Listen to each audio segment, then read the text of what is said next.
வணக்கம் நண்பர்களே. நாம் நினைத்ததை எப்படி சாதிக்கிறது? நாம் எந்த தொழில் செய்தாலும் சரி, அனைத்து தொழிலையும் நாம் எப்படி வெற்றி பெறுறது? இதற்குண்டான மை சொல்கிறேன். பஞ்சபட்சி மை.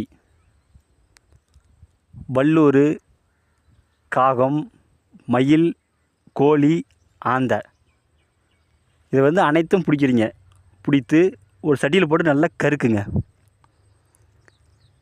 அந்த கருக்கள் கூட புனுகு, ஜவாது, கோரசனை, பச்சை கற்பூரம் அனைத்தும் சேர்த்து காராம்பசு நெய் விட்டு நல்லா அரைங்க. அரைத்து ஒரு டப்பியில் வடித்து வச்சுக்கோங்க. பிறகு பஞ்சாச்சார மந்திரத்தை நீங்கள் உருவேற்றணும். ஒரு நாளைக்கு 1008 உருவேதம், 11 நாள் நீங்கள் உருவேற்றணும். 11 நாள் உருவேற்றினா அந்த மைக்கு உயிர் வரும். பிறகு அந்த மையை நீங்கள் திலகமாக வச்சுட்டு போனீங்க அப்படின்னா எந்த காரியம் செஞ்சாலும் சரி வெற்றியாகும். இது ஒருபோதும் பொய்யாகாது.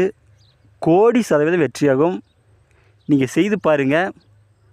மாந்திரீகத்தில் உங்களுக்கு எந்த டவுட் இருந்தாலும் சரி எனக்கு ஃபோன் பண்ணி கேளுங்க. கண்டிப்பாக சொல்கிறேன். இந்த வீடியோ பிடிச்சிருந்தா எல்லாத்துக்கும் ஷேர் பண்ணுங்கள், சப்ஸ்கிரைப் பண்ணுங்கள். மேலும் அடுத்தடுத்து நல்ல வீடியோ நான் போடுறேன். நன்றிங்க.